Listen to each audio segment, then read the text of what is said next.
The pocket of Indian president is bigger than USA president. Why? To know this fact, to know the answer of this fact, you have to watch this lecture. I'll tell you at the last of the video. Good morning, ladies and gentlemen. Welcome to our channel Learning Cow. So today we'll discuss the powers of president. So first of all, we'll discuss what is executive power and what is legislative power. देखो जी तुहानूं दस्सिया सी legislation जिथे भी तुहानूं word मिलदा that means that law बनाना, ठीक है। legislature मतलब जिहड़े law बनाउंदे आ, ठीक है। एग्जीक्यूटिव मतलब जिहड़े उहनूं law नूं इंप्लीमेंट करवाउंदे आ। तो सब तो पहलां आपां गल करांगे एग्जीक्यूटिव पावर दी। हुण आपां इह वेखांगे जिहड़ा प्रेजिडेंट अपना प्रेजिडेंट की सी फर्स्ट सिटीजन ऑफ इंडिया, पिछले लेक्चर च डिस्कस कीता सी। प्रेजिडेंट नूं होर की कहा जांदा है? Had of state, had of government नहीं कहा जांदा, हैड ऑफ स्टेट कहा जांदा है। हैड ऑफ गवर्नमेंट की है जी अपना प्राइम मिनिस्टर, तो इन्हों की नोमीनल हैड भी कहा जाता है, ठीक है। हुण एग्जीक्यूटिव पावर दे विच सब तो पहला पॉइंट की आ जाऊगा अपने कोल कि जिहड़े ऑल दी एग्जीक्यूटिव जिहड़े डिसीजन है, ठीक है, कोई भी एग्जीक्यूटिव वर्क है वो किंदे नाम ते कीता जाता है?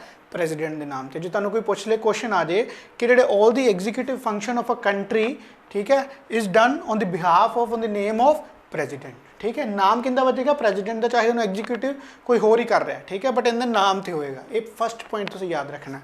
सैकेंड पॉइंट जिंदे चो क्वेश्चन बनता है ना, वो ये बनता है कि अपॉइंटमेंट्स बाय प्रेजिडेंट, कि प्रेजिडेंट किन्हां नूं अपॉइंट करता है, ठीक है। जो भी आप अज डिस्कस करांगे सारे क्वेश्चन ही है एक तरह के, ठीक है। तो फर्स्ट ऑफ ऑल आप गल करांगे PM एंड COM, ठीक है। हुण अपॉइंट, आप क्वेश्चन आएगा who appoints PM, who appoints council of ministers, ठीक है। तो आंसर क्या हो जाएगा? प्रेजिडेंट, ठीक है। Second, chief justice of India and जजेस of supreme court and high court. इत्थे बहुत कन्फ्यूजन होती है एंड एग्जामिनर तुहानूं कन्फ्यूज़ करने की कोशिश करता है। देखो जी आपां अगले लैक्चर्स डिस्कस करांगे कि जो अपना सेंटर दे विच प्रेजिडेंट का रूल है उही स्टेट दे विच गवर्नर है। मतलब की है कि जो सेंटर दे विच प्रेजिडेंट कर रहा है उही स्टेट दे विच की कर रहा है? गवर्नर कर रहा है। मतलब इन्हां दी पावर सिमिलर होंदियां। प्रेजिडेंट जो सेंटर च है तो उही गवर्नर है कित्थे? स्टेट च। एक चीज़ होर तुसीं लिख सकते हो उदों पहलां कि जिहड़े गवर्नर भी कौन अपॉइंट करता है किसी भी स्टेट के लिए, ठीक है, वो करता है प्रेजिडेंट, ठीक है। हुण आपां आउणे सैकेंड पॉइंट ते, chief justice of India and जजेस of supreme court and high court. तुहानूं क्वेश्चन की आएगा हु अपॉइंट्स जजेस ऑफ हाई कोर्ट। तो तुसीं कन्फ्यूज़ हो जाओगे भी सुप्रीम कोर्ट दे तां करदा सी अपना प्रेजिडेंट, बट स्टेट दे विच वो चीफ पावर किंदे कोल है? गवर्नर कोल। बट इस केस दे विच नहीं है। Supreme court and high court के जजेस कौन करेगा? प्रेजिडेंट। एंड सैशन कोर्ट दे कौन करेगा? गवर्नर, ठीक है। ये चीज़ याद रखनी है। तो ये भी अपन पता होना चाहिए कि अपना present chief justice of India अपने कौन है, ठीक है। तो ये भी मैं नाल दस रहा, शरद अरविंद बोबडे, ठीक है। ये अपने की है present chief justice of India. जो सीधा पूछ लें, ठीक है। तो chief justice of who is present chief justice of India, तो की अपने शरद अरविंद बोबडे। नैक्सट है अपने जजेस of supreme court high court कौन अपॉइंट करता है? प्रेजिडेंट। नैक्सट है गवर्नर कौन करता है? प्रेजिडेंट। तो प्रेजेंट गवर्नर पूछ सकते हैं पंजाब का, पंजाब का गवर्नर है जी BP सिंह बदनौर, इदा का ही नाम है, ठीक है, देख लियो exact, okay. BP Singh Badnore है या एंड ते बदनौर ही पैंदा है, ठीक है। तो अपना की हो गया? PM हो गया council of ministers, chief justice of India, जजेस of supreme court, high court, governor, and then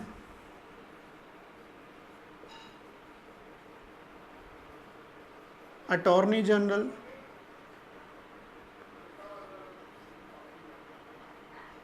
CAG, controller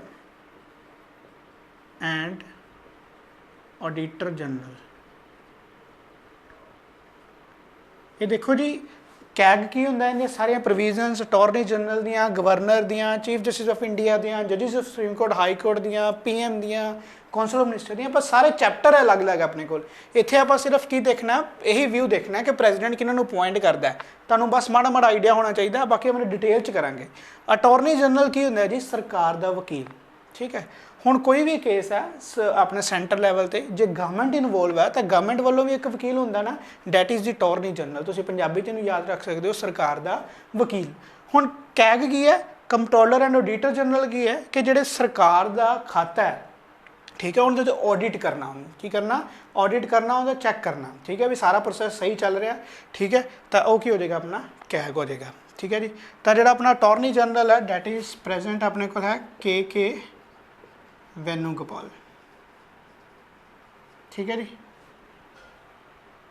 and CAG है अपने को GC मुनरो, ठीक है जी। अपने को हो गया मुर्मू, GC मुर्मू, ओके। तो आप देख लिया PM COM CGI supreme court के जज, हाई कोर्ट जज, governor, attorney general, CAG. Next अपने को आता है यूनियन पब्लिक सर्विस कमीशन, ठीक है, UPSC। UPSC का की काम है सारे पता ही है, अपने IAS वगैरह दे, CDS दे, ठीक है, सारे पेपर कंडक्ट करने वाली बॉडी है UPSC, ठीक है। तो UPSC के member and chairman and member, ठीक है जी। तो तुम याद रख सकते हो कि UPSC का जो प्रेजेंट चेयरमैन है वो प्रदीप है, प्रदीप के नाल कोई वर्ड भी होएगा वो देख लियो, ठीक है। UPSC का प्रेजेंट चेयरमैन कौन है जी, प्रदीप। तो नैक्सट देखते हैं आप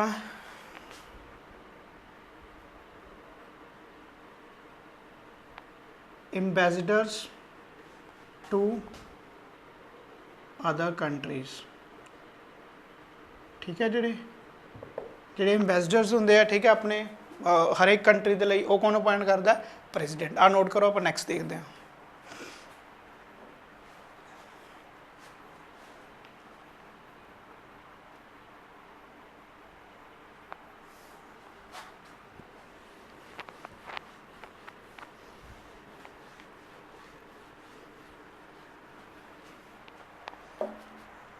नैक्सट है जी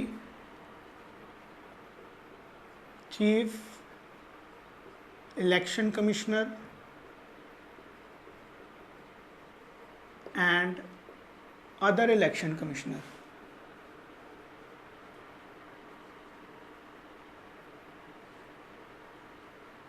ओके। नेक्स्ट है अपने को प्रेजेंट चीफ इलेक्शन कमिश्नर है अपने सुनील अरोड़ा,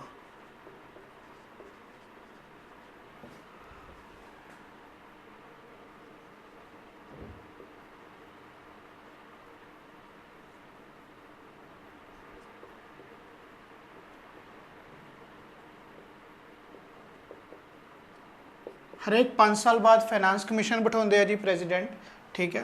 तो जी अपनी 15th फाइनेंस कमीशन चल रही है, उनके चेयरमैन है जी हुण इस टाइम पे NK सिंह।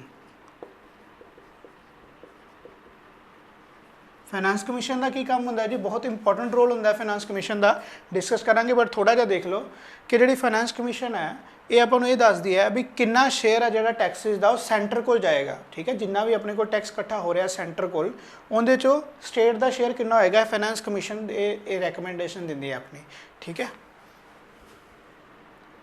नैक्सट अपने को आ गया चीफ इलेक्शन कमिश्नर हो गया, अदर इलेक्शन कमिश्नर, ठीक है, फाइनेंस कमीशन हो गया। नैक्सट जिहड़ा प्रेजिडेंट है अपने, ही और शी कैन डिक्लेयर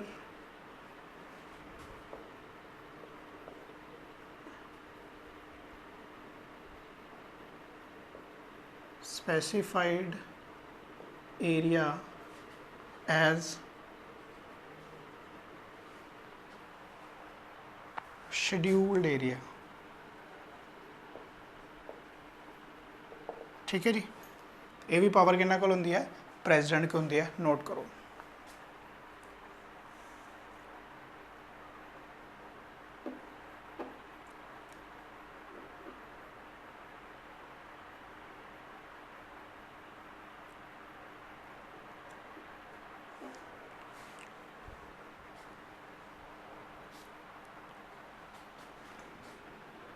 ये सी अपनी एग्जीक्यूटिव पावर, ये सारिया इंपॉर्टेंट है, याद रखना। सीधा ही क्वेश्चन आता है कि ਅਟਾਰਨੀ ਜਨਰਲ ਨੂੰ ਕੌਣ ਅਪਾਇੰਟ ਕਰਦਾ ਹੈ, ਕੈਗ ਨੂੰ ਕੌਣ ਕਰਦਾ ਹੈ, UPSC ਦੇ ਚੇਅਰਮੈਨ ਨੂੰ ਕੌਣ ਕਰਦਾ ਹੈ, ਹਾਈ ਕੋਰਟ ਦੇ ਜੱਜਸ ਨੂੰ ਕੌਣ ਕਰਦਾ ਹੈ, ਸੁਪਰੀਮ ਕੋਰਟ ਦੇ ਜੱਜਸ ਨੂੰ ਕੌਣ ਕਰਦਾ ਹੈ, ਪ੍ਰਾਈਮ ਮਿਨਿਸਟਰ ਨੂੰ ਕੌਣ ਕਰਦਾ ਹੈ, ਕੌਂਸਲ ਆਫ ਮਿਨਿਸਟਰ ਨੂੰ ਕੌਣ ਕਰਦਾ ਹੈ, ਸ਼ਡਿਊਲਡ ਏਰੀਆ ਕੋਈ ਸਪੈਸੀਫਾਈਡ ਹੈ ਜਾਂ ਡਿਕਲੇਅਰ ਕਰਨਾ ਉਹ ਕੌਣ ਕਰਦਾ, ਤਾਂ ਸਾਰਿਆਂ ਦਾ ਆਂਸਰ ਕੀ ਹੋ ਜਾਏਗਾ ਪ੍ਰੈਜ਼ੀਡੈਂਟ। ਤੇ ਨਾਲ ਹੀ ਤੁਹਾਡੇ ਕੋਲ ਪੁੱਛ ਲੈਣਗੇ ਪ੍ਰੈਜ਼ੈਂਟ ਕੈਗ ਕੌਣ ਹੈ, ਪ੍ਰੈਜ਼ੈਂਟ CEC ਕੌਣ ਹੈ, ਪ੍ਰੈਜ਼ੈਂਟ CGI ਕੌਣ ਹੈ, ਪ੍ਰੈਜ਼ੈਂਟ ਆਪਣੇ ਚੀਫ ਇਲੈਕਸ਼ਨ ਕਮਿਸ਼ਨਰ ਕੌਣ ਹੈ, ਸਾਰਾ ਜੋ ਵੀ ਉਹ ਤੁਹਾਨੂੰ ਦੱਸਦਾ। ठीक है, नैक्सट आप देखते हैं जी लैजिस्लेटिव पावर।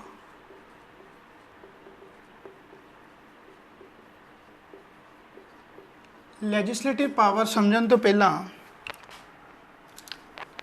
आप एक छोटा जिहा प्रोसैस देखते हैं कि आपां नूं इंपॉर्टेंस पता लगेगी प्रेजिडेंट की।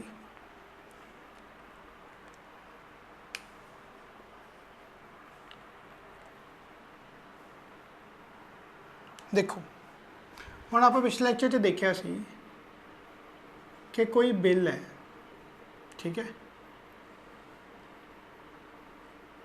ਉਹ ਜਦੋਂ ਐਕਟ ਬਣਦਾ ਹੈ ਤਾਂ ਉਹਨੂੰ 3 ਸਟੇਜਿਸ ਤੋਂ ਗੁਜ਼ਰਨਾ ਪੈਂਦਾ ਹੈ। ਕੋਈ ਵੀ ਬਿੱਲ ਜਦੋਂ ਐਕਟ ਬਣਦਾ ਉਹਨੂੰ 3 ਸਟੇਜਿਸ ਤੋਂ ਗੁਜ਼ਰਨਾ ਪੈਂਦਾ ਹੈ। ਉਹ 3 ਸਟੇਜਿਸ ਕੀ ਨੇ? ਲੋਕ ਸਭਾ, ਰਾਜ ਸਭਾ ਤੇ ਪ੍ਰੈਜ਼ੀਡੈਂਟ। मतलब ਕੀ ਹੈ कि या तो बिल पहला एक सदन च जाएगा, ये जनरल गल कर रहे हैं, कोई इन्हों की अगों स्पैसीफिकेशन भी है भी कोई यहो ਜਿਹੇ बिल होंगे जो सिर्फ लोक सभा के ओरीजिनेट होंगे, फॉर एग्जाम्पल मनी बिल, ठीक है। तो जनरल गल करते हैं कि पहला जो बिल है वो कोई भी इन्होंने दोनों के पहला किसी हाउस च जाएगा, उधरों पास हो के अगले हाउस च जाएगा, उस तो पास हो के प्रेजिडेंट को जाएगा। जो प्रेजिडेंट अपना एसेंट दूगा, एसेंट का मतलब की होंगे जी कि प्रेजिडेंट आपकी मंजूरी दूगा, आपका एसेंट दूगा तो वह बिल एक्ट बन सकता है।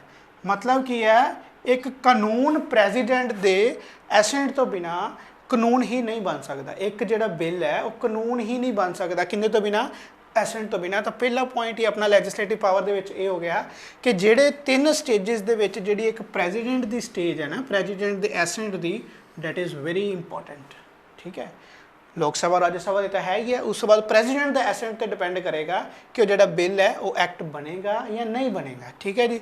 हुण यही तिना जणियां नूं मिला के, ये 3 स्टेजिस नूं मिला के जो अपने कोल बनदा है ना, उन्होंने आपां की कहने हैं जी पार्लीमेंट, ठीक है। हुण तुहाडे कोई पुछ ले पार्लीमेंट की हुंदी है, थोड़ी कहोगे दिल्ली च जिहड़ी बिल्डिंग बनी होगी पार्लीमेंट है जी, नहीं। पार्लीमेंट कॉन्स्टिट्यूट्स लोक सभा, राज्य सभा एंड प्रेजिडेंट, ठीक है। इन्हां तिन्हां तो बिना प्रेजिडेंट जी पार्लीमेंट की है बन ही नहीं सकती, ठीक है। क्वेश्चन आ सकता है वट इज़ पार्लीमेंट, थले होगा लोक सभा, ऑप्शंस राज्य सभा, प्रेजिडेंट, लोक सभा एंड राज्य सभा, ठीक है, लोक सभा, राज्य सभा एंड प्रेजिडेंट। तो अपनी ओ वाली ऑप्शन की है सही हो जाएगी। Okay, so this was the first point in the legislative power of the president कि जो प्रेजिडेंट है ही और she is a part of these 3 stages कि इनकी मंजूरी तो बिना बिल एक्ट ही नहीं बनूगा। सैकेंड पॉइंट पर आ जाओ, ये तुसीं अपनी लैंग्वेज लिख सकते हो।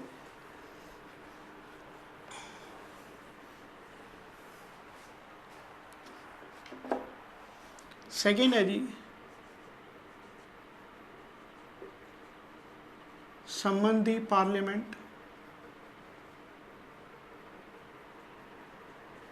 ठीक है। समन का मतलब की होंदा है इकट्ठ करना, ठीक है। समन कर सकते हैं पार्लीमेंट नूं, डिजोल्व कर सकते हैं लोक सभा नूं। तुसीं सुनिया हैगा वर्ड कि सरकार गिर गई, सरकार डिग पई, ठीक है। उनका मतलब की होंदा है कि जो लोक सभा का 5 साल का टाइम है ना, जो लोक सभा का 5 साल का टाइम है, तो जो सरकार डिगन का मतलब होंदा है कि 5 साल तो पहला ही उस सरकार की मेजोरिटी लॉस हो गई है, ताकि वह सरकार डिग पई है। हुण उन्होंने डिजोल्व कौन करता है? प्रेजिडेंट करता है, ठीक है। ये किवें होंदा सारा प्रोसैस अब अगले लैक्चर च करांगे। इत्थे तुसीं यही याद रखना है कि जिहड़ा लोक सभा नूं भंग कौन कर सकदा? अपना प्रेजिडेंट। तो उन्होंने कौन कहेगा भी भंग कर दो? अफकोर्स जो प्राइम मिनिस्टर उन्होंने कोई प्रपोजल लैके जाएंगे, ठीक है, क्योंकि उन्होंने नो कॉन्फिडेंस मोशन होने करके उन्होंने जी मेजोरिटी है कि लूज हो जाती है, तो फिर वो प्रेजिडेंट को कहते हैं तो प्रेजिडेंट डिजोल्व कर देंगे लोक सभा, उस बाद फ्रैश इलैक्शन होंगे, ठीक है जी। संबंधी पार्लीमेंट के भी यही है कि पार्लीमेंट को अपना वो बुला सकते हैं, ठीक है जी। उस तो बाद मतलब इकट्ठ कर सकते होंगे। उस तो बाद की है पार्लीमेंट को एड्रैस करते हैं, ठीक है। पार्लीमेंट नूं एड्रैस करना मतलब की है लोक सभा ते राज्य सभा नूं इकट्ठे बिठा के प्रेजिडेंट एड्रैस करते हो कदों करते हैं ठीक है एक तो आफ्टर एवरी जनरल इलैक्शन ठीक है जो जनरल इलैक्शन हो जाते उस तो बाद जो सदन बैठता है तो सैकेंड की है कि first session of every year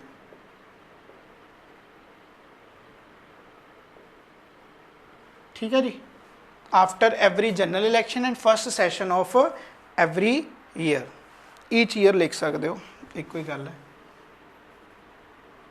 okay next address का हो गया फोर्थ पॉइंट वेरी इंपॉर्टेंट है डैट इज़ जॉइंट सिटिंग इनका आर्टिकल भी तुसी याद रखना जेडे जेडे इंपॉर्टेंट है मैं तुहानूं नाल नाल दसी जाऊँगा 108 आर्टिकल च प्रोविजन है जॉइंट सिटिंग की now what you mean by joint sitting ये भी है एक आप केस लैके डिस्कस करते हैं देखो मैं तुहानूं दस्सिया सी 3 प्रोसैस है एक लोक सभा एक राज्य सभा एक अपना प्रेजिडेंट साहब हुण लोक सभा च बिल पास होकर राज्य सभा च चला गया मान लो ठीक है हुण राज्य सभा नूं बिल पसंद नहीं आया मतलब कि उन्होंने विच लगा भी कुछ ये आप एग्जाम्पल लेने खेती ऑर्डीनेंस बिल की जिहड़ा कि हुण बहुत चर्चा दे विच चल रहा है ठीक है तो मान लो कि जिहड़ा अपना लोक सभा दे विच खेती ऑर्डीनेंस बिल पास हो गया ठीक है राज्य सभा दे विच उन्हां नूं बिल दे विच थोड़ियां खामियां लगियां ठीक है तो राज्य सभा ने लोक सभा नूं बिल वापस भेजता नाल ये कहता कि सानूं 4-5 पॉइंट की है समझ नहीं सॉरी ये 4-5 पॉइंट है जिहड़े सानूं वधिया नहीं लगे असीं इन्हां दी अमेंडमेंट चाहुंदे असीं इन्हां नूं चेंज करना चाहुंदे हैं ठीक है हुण जदों वो लोक सभा च भेजणगे तो लोक सभा वाले कहणगे भी यही 4-5 पॉइंट तो मेन है असीं इन्हां नूं चेंज नहीं कर सकते उस टाइम ते लोक सभा ते राज्य सभा दे विच लड़ाई हो जाएगी ठीक है हुण उस लड़ाई नूं रिजोल्व करन दे लई एक प्रेजिडेंट कोल पावर है जी जिन्हों आपां कहने जॉइंट सिटिंग ठीक है इहो जे भी अगों स्पैसीफिकेशन होणगियां भी कई बिल इहो जे हुंदे जिंदे ते आपां जॉइंट सिटिंग नहीं कर सकते ठीक है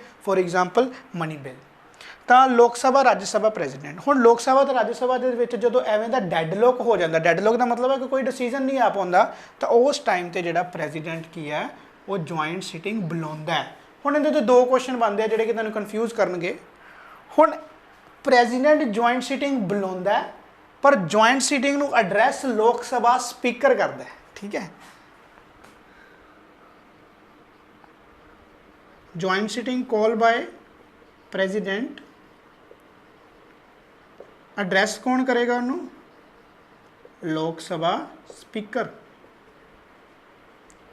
दो अपने को सदन दो अपने को है ना अपने हाउस लोक सभा एंड राज्य सभा हुण लोक सभा का जोड़ा बंदा हैड करता उन्होंने आप कहने स्पीकर ठीक है जोड़ा राज्य सभा के हैड करता वो होंगे चेयरमैन ठीक है याद रखना लोक सभा में जोड़ा हैड करता वो स्पीकर होंगे राज्य सभा में जोड़ा हैड करता वो चेयरमैन होंगे लोक सभा तो थल्लड़े वाला बंदा होंगे डिप्टी अपना स्पीकर तो थल्लड़ा होंगे डिप्टी स्पीकर एंड राज्य सभा के थल्लड़ा बंदा होंगे deputy chairman okay so it was joint sitting ठीक है एड्रैस करते हैं summon the parliament dissolve the लोक सभा ठीक है नैक्सट पॉइंट देखते हैं आप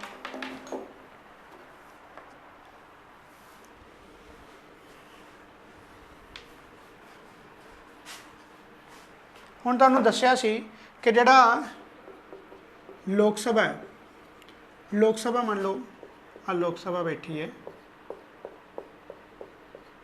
इत्थे एक अपना स्पीकर है वह लोक सभा नूं हैड कर रहा है ठीक है मान लो स्पीकर नूं काम पै गया स्पीकर नहीं है तो उन्होंने ऑप्शन सैकेंड ऑप्शन की है डिप्टी स्पीकर ठीक है हुण प्रेजिडेंट को की पावर है इस सेंस दे विच कि फस्ट ऑफ ऑल स्पीकर इन्हों की कर रहा है हैड कर रहा है स्पीकर अवेलेबल नहीं है तो कौन आ जाएगा डिप्टी स्पीकर आ जाएगा जो डिप्टी स्पीकर भी अवेलेबल नहीं है मतलब इन केस कोई भी अनफोर्सिन कंडीशन हो जाती है कि दोनों ही अपना सैशन नहीं संभाल पाते हाउस नूं नहीं एड्रैस कर पाते then here comes the president ठीक है तो president can choose any member ठीक है इन्हां विचों किसी भी मैंबर को चक के की बिठा सकते हैं स्पीकर की गद्दी ते बिठा सकते हैं for the time being can choose any member to address the session okay so ये प्रेजिडेंट को इस मामले दे विच है कि स्पीकर डिप्टी स्पीकर नहीं है तो कोई भी मैंबर नूं की है पॉइंट कर सकते हैं as a speaker okay, so note करो, नैक्सट पॉइंट देखते हैं।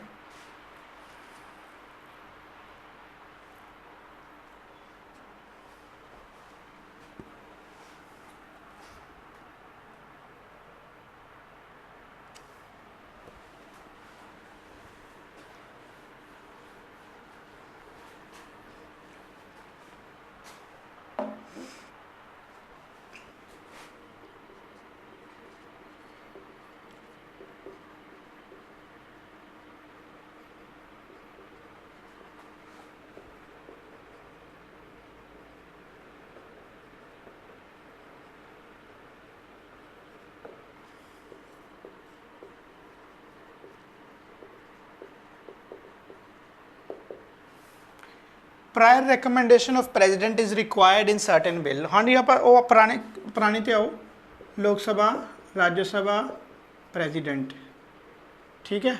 आप देखिया सी पहले इहदे चो बिल पास होएगा, मतलब दोनों चो किसी च भी, फिर दूसरे च जाऊगा, फिर प्रेजिडेंट को जाऊगा। ये 3 केसिस तो है ही है।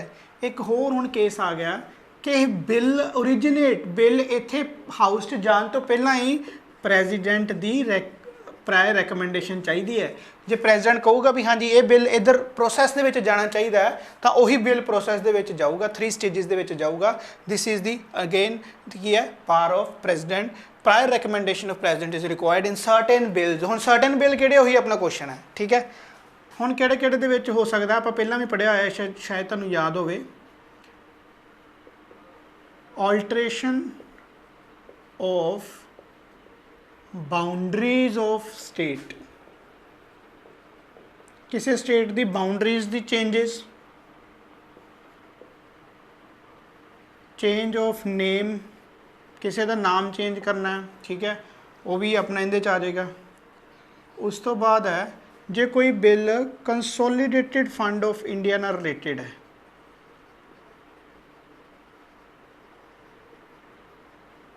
हुण कंसोलीडेटेड फंड ऑफ इंडिया की है, ਜਿਹੜਾ अपना सारा एक तरह का अपना बैंक अकाउंट होंगे, जिवें सरकार का जो बैंक अकाउंट है वो की है, कंसोलीडेटेड फंड ऑफ इंडिया।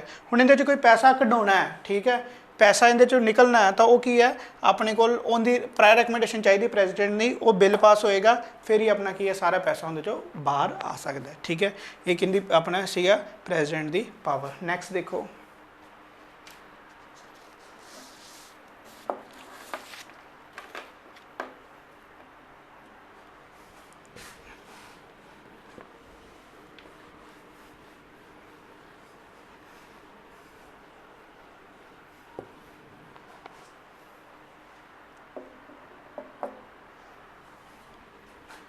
हुण कहंदा कि मान लो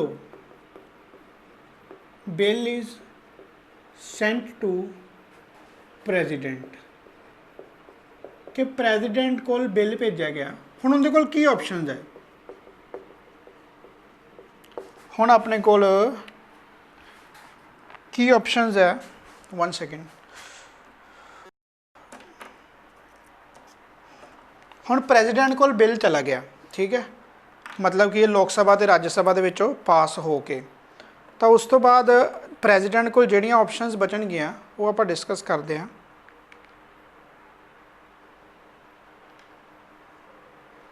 पहली ऑप्शन सोचो की हो सकती है,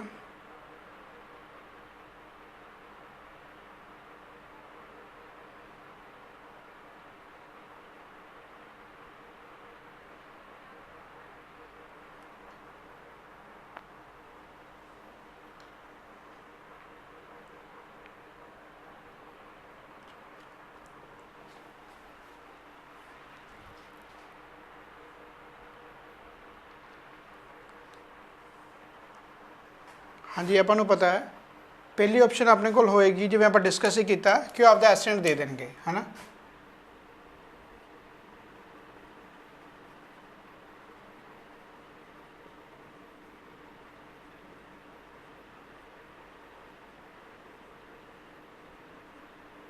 ठीक है जी, फर्स्ट ऑप्शन की है अपना एसेंट दे देंगे, मंजूरी दे देंगे। सेकंड की है विद हेल्ड हिज एसेंट, मतलब की है कि वह अपना एसेंट नहीं देंगे, मतलब एज इट इज़ बिल पिया रहूगा, ठीक है, उन्होंने मर्जी है। तीसरा की है